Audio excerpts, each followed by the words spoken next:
Në një fshat të vogël dhe të varfër në Algjeri, jetonte një grua edhe me 3 vajza të vogla. Burri i saj kishte ndëruar jetë kur vajzat ishin ende foshnja.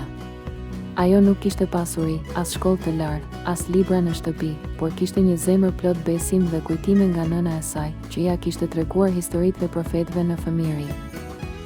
Çdo natë, pasi e përfundonin darkën modeste me bukë dhe çaj, ajo i shtrinte vajzat dhe me zë të qetë u tregonte histori nga Kurani, për Nuhun që ndërtoi anijen, për Musajn që shpëtoi popullin, për Ismailin që ju bind babait të tij, dhe për gratë e forta si Meriemi. Ato nuk kishin lodra, por kishin imaginat dhe dritë në zemër. Tregimet e nënës u bën udhërrëfyesi i tyre. Vajzat u rritën me dashuri për Allahun dhe respekt për dijen.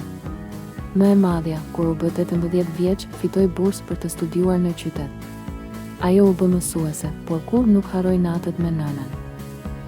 Pas disa vitesh, u kthye në fshatin e saj dhe hapi një shkollë për vajzat fshatare, që të mësonin jo vetëm të lexonin e shkruanin, por edhe të njihnin fenë dhe vlerat me të cilat ishte rritur vetë.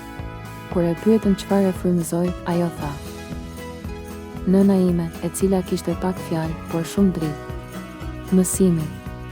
Një nën që edukon fëmijët e saj me dashuri për Zotin dhe dije, edhe pa pasur pasuri, është një ndërtuese e brezave dhe e shoqërisë."